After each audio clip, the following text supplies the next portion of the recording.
Hello guys, this is me, Jewel here, and I am from the likes of the Mexi Toys videos once again. Ladies and gentlemen, welcome back for some more of Let's Play of Mario Party 6 for the Nintendo GameCube. So remember how in last weekend is the fact that we actually did manage to showcase off the rest of the mic mode, and me and Blue did have a nice time on the forms of speak up mode, on the forms of mic mode. Even then that we actually did manage to win each round, so because of that though, yeah, we did have a nice time. So either way though, and suffice to say for this point guys, is the fact that for today, this is going to be the final video for Mario Party 6, and because of that though, we're about to show off the last few extras, and after that though, well, we're pretty much gonna have to show off the credit sequence at the end. So either way though, yeah, let's get to it with the forms of some extras and some credit sequence after this. So either way though, first of all we'll pop over to the option mode, that if you remember from the likes of the past Mario Party games, much like in those early days, basically it's the fact that you can able to change some in-game settings and what have you. So in this case though, we do have the mic settings, which you can able to change this into turn this thing on if you manage to plug this onto your GameCube, or you can able to turn it off or even disconnect the actual GameCube mic accessory, or you can able to use this as a GameCube controller function, and basically if you use the controller, basically you can able to press the R button and then select whatever commands you'll be using, which that kind of does the same thing until whenever we get into Mario Party 7, so at least that might be exactly similar from there. So honestly I think I might as well go for just the mic turned on, because it's pretty easy to able to actually understand the actual solution. And of course, much like in Mario Party 4 and 5, you can able to turn off the rumble or turn on the GameCube rumble feature, so in this case mine is still on. And of course you can able to still change the settings between the actual sound between, you know, stereo, mono, or surround sound. So because of that though, you can able to change those as much as you wish to. So I might as well able to stuck with stereo for now on. And of course, much like in Mario Party 5, you can able to actually check out the forms of the minigames list, ranging from all types of minigames, or easy games, or let's just say action games, all of the skill games, or weird games. So it's no longer gonna call it goofy games for some reason, unlike Mario Party 5.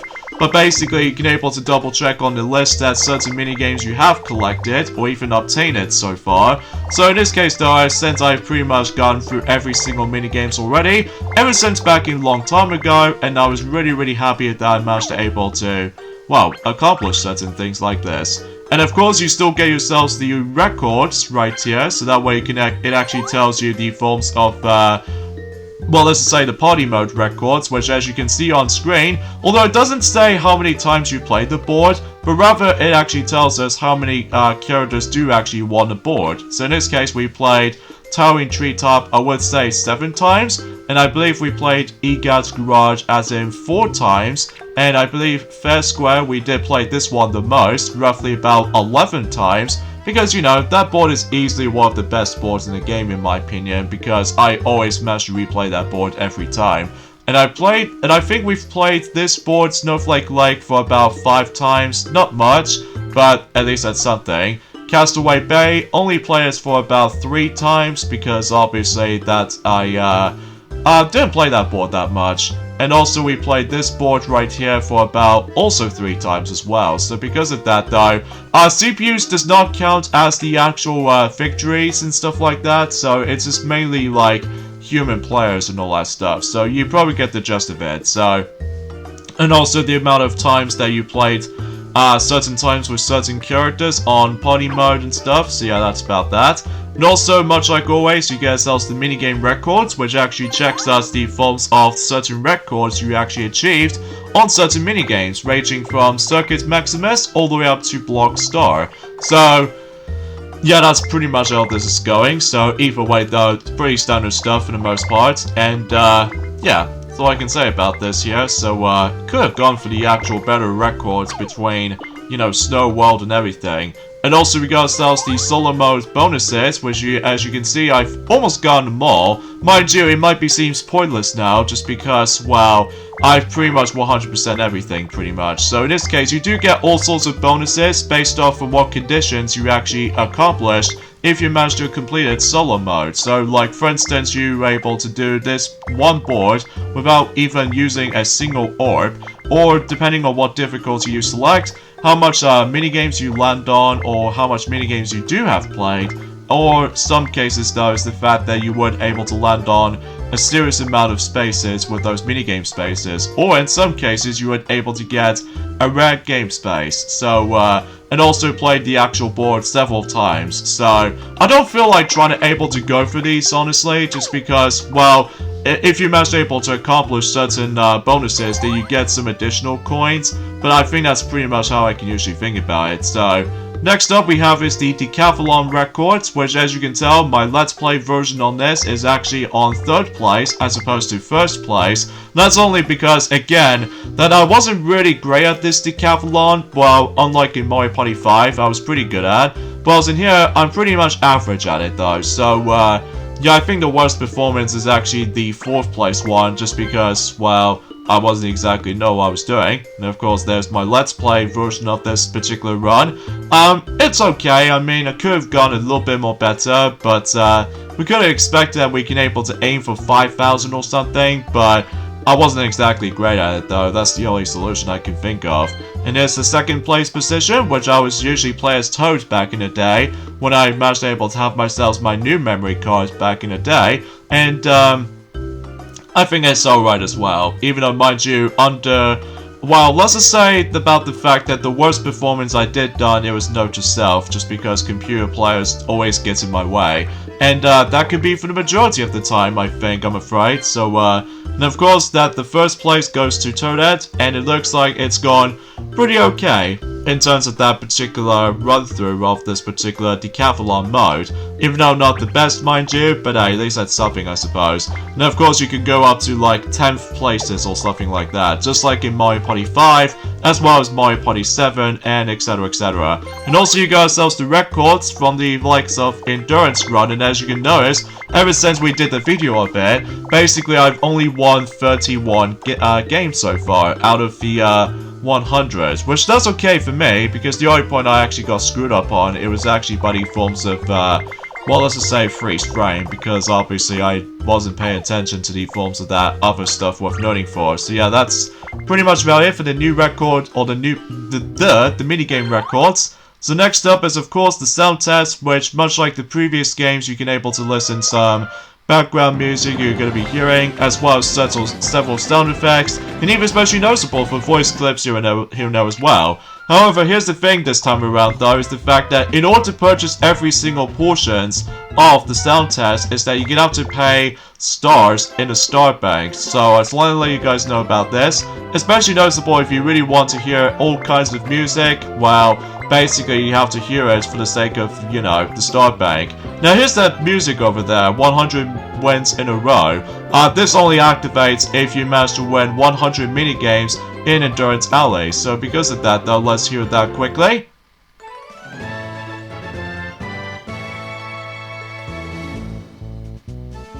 So yeah, that's the only music you're going to be hearing in Endurance Alley. Again, if you manage able to, well, go for Endurance Alley when you win 100 minigames and stuff like that. So, and of course there's also another music which appears to be in, oh look at that, Fast and Furious. A reference to Fast and Furious film series. So, that seems pretty cool though. Even though it doesn't have any numbers on it, even though the latest one we've got is the 9th installment. So anyway, so here's that music right here. And I believe you hear that in, if you actually messed up on Starbank, oh, no, Blockstar, if I like to say for this much. So, yeah, I do apologize if the actual commentary gets a bit slightly off a bit, and there's also another variation of this Blockstar music. I think you can only hear this in 2-player mode or something, even though, no, it has been a while since I actually did manage to play this after all. So, and of course you get yourselves another music that you never heard of, and that's what appears to be Fun Times, and, yeah, you can only hear that when you come across into a Bowser question. So because of that, yeah, Fun Times, that music name right there, that'll bring it back until, well, to be more specifically, ever since Junior forms of Mario Party 9. So, I digress. So, and finally we get into the forms of the curative voices. So let's go and hear some of them, like ranging from, let's listen to, Peach's, frustrated here, or how about losing? Speaking of losing voice clips, is that I'm pretty sure you can only hear those during... I lost. Oh, I like that line. Especially noticeable how hilarious that can be. Even especially noticeable whenever we get into Waluigi, then I'm pretty sure I've recognized that voice from somewhere a long time ago. I hate this game. Yeah, top-notch voice clip for Waluigi right there if he loses. So, and let's have a look at, or let's listen to Mario's, although there's actually that funny taunt as I mentioned earlier, ever since in Clockwork Castle, when he goes like, "Hey, Stinky," and stuff like that. Well, I don't think there is any taunt sound effect during the course of the sound test, I'm afraid. So, the only you can hear that is by going in the actual, like, the actual balls themselves, so...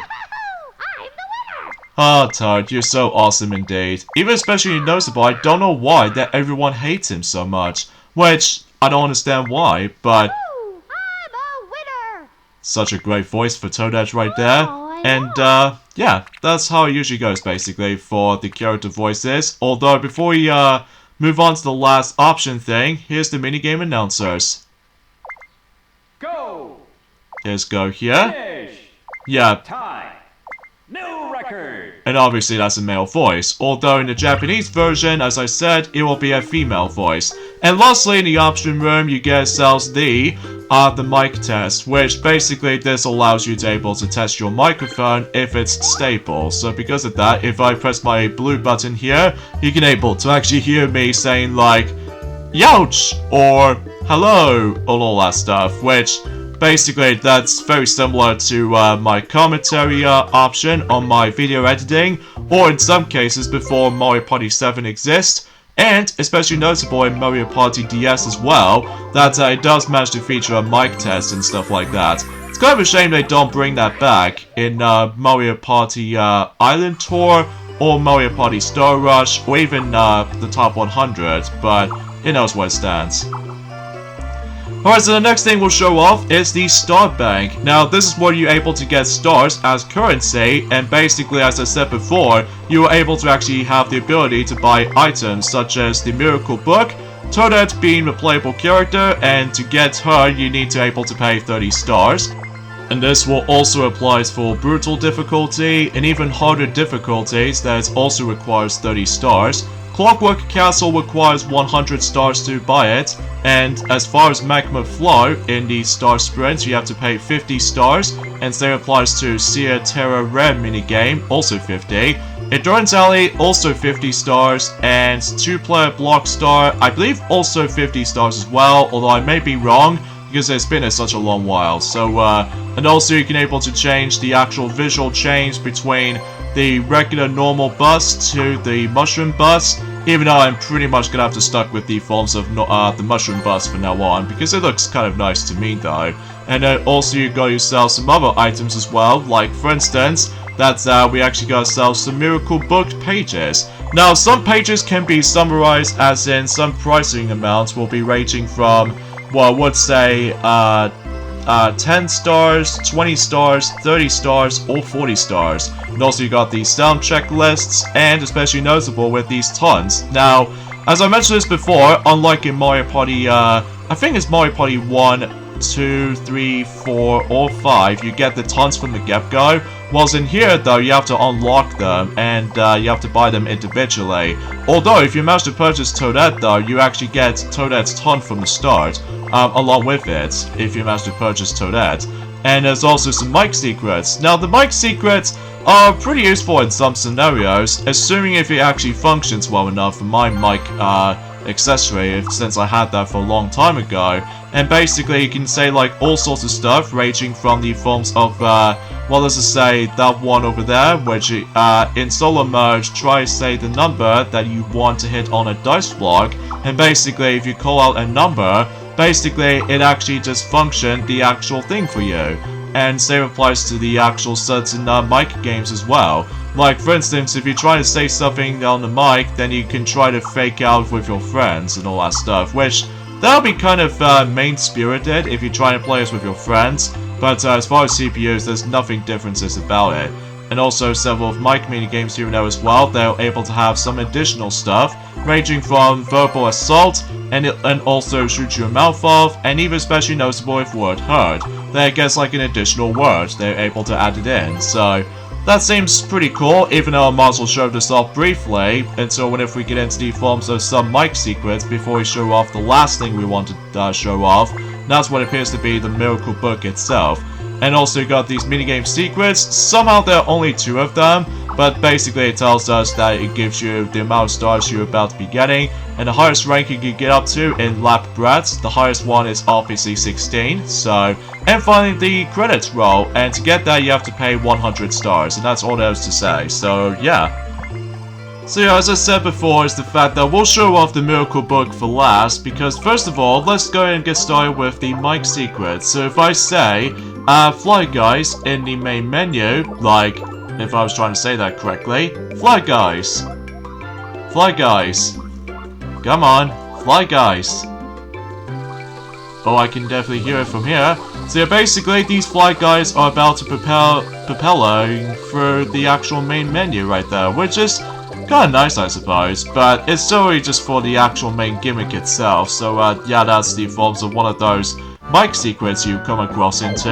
The next Mike is by calling out like 5. And then basically, it only actually access on solo mode, by the way. And because of that, if you call out a number on the dice block, basically you're able to actually finally guaranteed that it asks the number for you. So it'll be handy though, especially in solo mode. So yeah, that's another one of those secrets to be found. And another Mike secret comes from, you know, verbal assault, and then especially noticeable since I accidentally called out Goomba last time, but I forgot there was actually another thing, which, first of all, let's call out Goombas. And basically, those Goombas will shoot out from the back of the vehicle, and then if I was going to call out bullet bills, no, not the missiles, but bullet bills. Bullet bills. Okay, there we go. And basically, the bullet bill will try to home in onto any the team of 3 players. So that should be really interesting to say the least. So yeah, that's pretty much how that goes. Basically, I have no idea why I just call out Goombas there. But yeah, it will actually help you out if you're trying to deal with harder players. So especially noticeable if you're having bullet bill with you, then it'll obviously do the job for you. So yeah, it directly home onto opponents. Bullet bills. Okay, so I basically just call out too soon, but regardless of such, I did manage to showcase that. And yeah, as you can see, we're now, you know, entering this minigame in nighttime, by the way. Just want to let you guys know about this. So, next up is shoot your mouth off, and basically there's actually that one particular number that I forgot to call out, and that is 0. And basically, if you call out 0, basically those forms were able to calm down. Like, only 3 of them to be more specific. So because of that, though, yeah, there's not much right to harm about, aside from the fact that they always appeared in random spots. And if you couldn't tell, I'm actually going to be competing with computer players on hard mode, so don't expect things too much, anything else to be more, well, to be more specifically trying to beat them, so yeah, you probably get the idea. And I apologize with the actual, what is going on in the footage, because this is actually, on that segment right there, is actually going to be my post-commentary, because, usually relatively speaking, at the end of the day, that I was going to try to do a perfect timing in between, you know, the syncing between Mike and everything, but, usually relatively speaking, it's just the fact that this, particular Mike segments are only going to be post-commentary. Now, what if we get into the forms of the last thing we'll show off is the Miracle Book, then I can probably get into the actual commentary itself, rather than post-commentary. So because of that, I do apologize for that, especially noticeable about the fact that we actually getting pretty close towards the end, so yeah, there's not much else to say about this for the most part. And now we get onto the forms of word heard, and basically if you try to call out the exact name, like Yukiki, basically the Yukikis will actually just manage to stun those team of 3 players. And I believe you can only use it 3 times by the likes of the forms of likely trying able to make those computer players get stunned. So, and when you use them 3 times, then they'll be run away from good. So because of that though, you can't able to do it multiple times, so it's only limited to just 3. So yeah, that's something worth noting for. So yeah, that's one of those Mike secrets. I can probably show this to you guys, even though not much Mike secrets I can show off, but at least where it stands. Alright, sorry for this jump cut right there, because I have to show you guys the Mike secrets. So next of all, and possibly the last thing we want to show off before we get into the final thing, which is the credit sequence. You know, with the forms of those miracle pages, the miracle book pages that I've shown you all about? Well, if we get into the forms of the miracle book secret, basically it's going to tell you something. Like, if you get all the pages before, you need to see all the pages before you can see the epilogue. Which meaning, we can probably hint into that right now, especially noticeable about the fact that, well, usually relatively speaking, if you really want to see the epilogue, in this case the real ending of the game, you have to be sure you need to, you know, buy all these pages in the actual miracle book itself. So here it is, the miracle book itself, and basically, as soon as we get into it, you have to like, well, first of all, there's actually a prologue right there. No, we don't have to show this off again, because we technically already seen it since the intro cutscene of the game, since the very beginning of this Let's Play, since September, and, basically, in this particular miracle book, it actually contains 20 pages. Now, you get one from the get-go, along with buying the forms of the miracle book. By purchasing that, you have to pay 10 stars. Then if you buy that, then you get yourselves Blooper Ahoy. And basically, some of these pages are actually based off from these mini-games. Like, for instance, this one is actually based off from Blooper Scooper. So yeah, and every time when you press the A button, something will happen if you manage to press the A button. And another one, this is Odd Card Out. So Boo got it wrong, so too bad for him.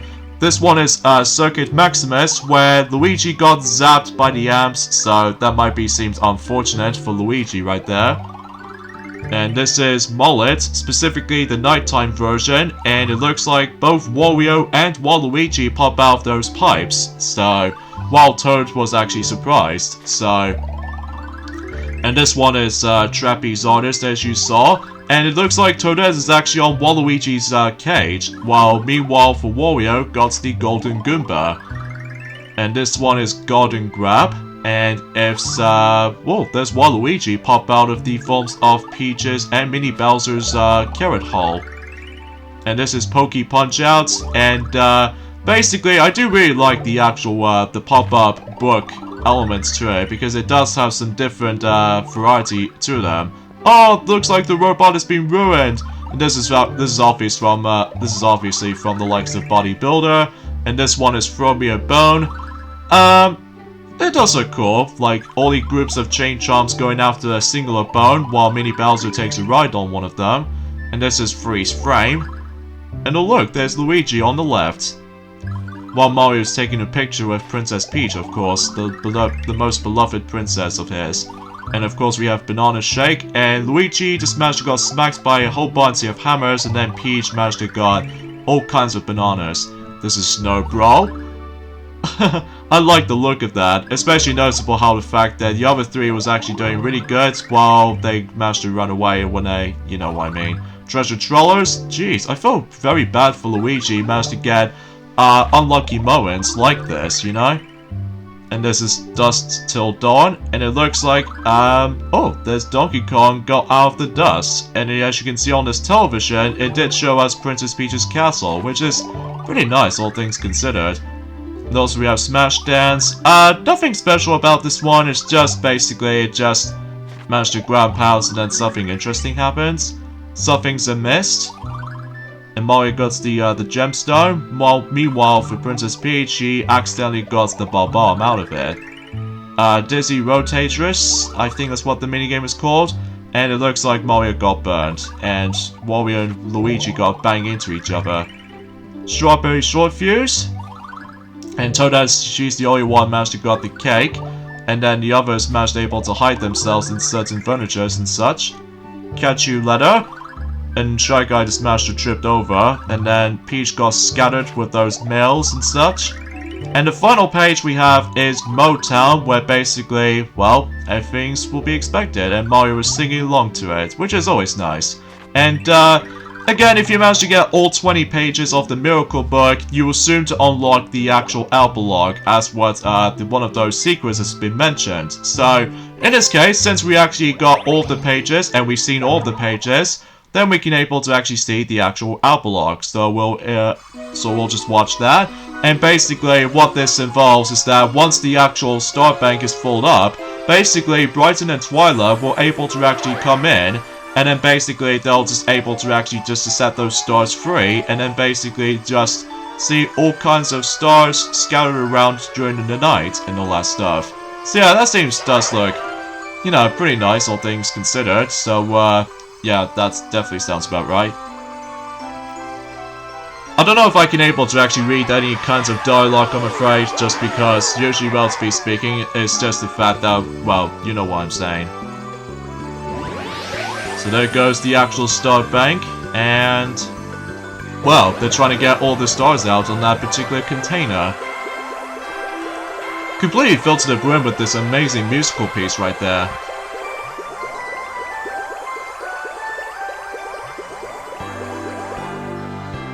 And meanwhile, Donkey Kong was busy eating bananas, and then he sees the actual stars coming out, and Bowser just managed to stay put in his tower, and then basically he saw that glimmering stars as well.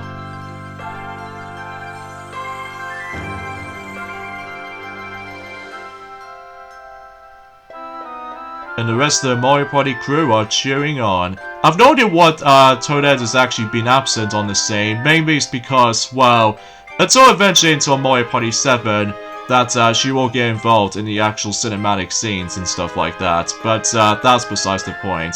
And it does say party on at the end, right there. So it makes it a little bit obvious because obviously we are still Mario Party and stuff like that. Even though it's kind of hard to say about this at this point, but hey, at least that's cool nonetheless. So yeah, that's the Miracle Book. And I suppose the last thing we'll show off is, of course, the credit sequence. And again, to buy that, you have to pay 100 stars in a star bank, and then once you purchase that, then you can able to enjoy the credits roll of Mario Party 6. And we'll watch the credits as well. And basically, the visual style for this credit sequence is basically, Brighton and Twyla are rotating around the Earth, while meanwhile the Mario and the crew managed to able to float around it for a bit. So, nothing special about it. I mean, usually, relatively speaking, at least the music looks pretty nice though. It basically borrows some of these music and remakes them into one particular staff credits music. So yeah, that seems kind of cool. So anyways, let's give my final thoughts of Mario Party 6 for the Nintendo GameCube. I think, to me though, this is one of the best installments when it comes to Mario Party games for the GameCube's software.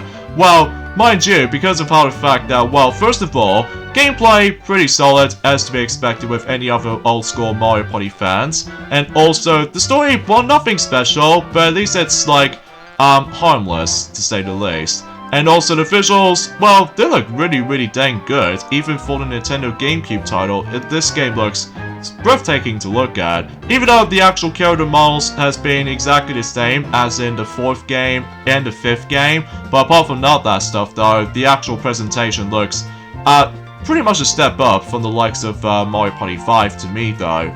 But, and also the soundtrack is, oh man, the soundtrack is my nostalgia too. And even especially noticeable, I can able to obviously listen to Snowflake Lake daytime music all day if it becomes like Christmas at this rate and during at some point next month.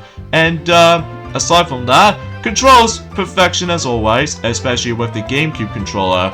And that's pretty much how I can say about the forms of Mario Party 6. And also the amount of content in this game is quite good actually, even though there might be some bit of a bummers, like for instance that, well, I will say the boards in this game does look pretty nice, especially noticeable that my favorite board will always have to be Fair Square, although my least favorite board in the game will probably have to be Snowflake Lake, because I'm not really into the actual gameplay style with that, like, you know, star stealing mechanics. But apart from those aside things though, the visuals do look nice though.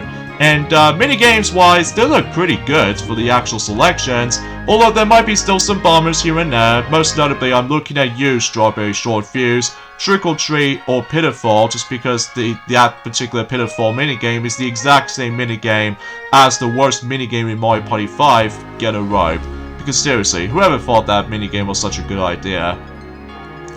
But regardless of such though, you should definitely recommend getting this game, either on the emulator, or if you're trying to get the game physically, good luck trying to get it by the way, because this is where the point where the GameCube games managed to able to start getting a lot more pricier these days now, and I don't know why they just never seemed able to get the price drops, but it knows what it stands out to be. So yeah, I should definitely recommend Mario Party 6, and then sure enough, this is a really great title to able to recommend getting it. So, and I hope you guys do enjoy of our Let's Play of Mario Party 6, and I hope you guys do enjoy it, and I certainly do as well, because this is certainly a lot better than back in 2012 to me though. So yeah, that's pretty much what I can say. So this is me, Jewel, here from the Maxi Toys, and next up in terms of the Mario Party retrospective of Let's Plays, up next it will be the last Mario Party game on the GameCube, Mario Party 7. So yeah, that should be exciting. So I'll see you guys at some point soon.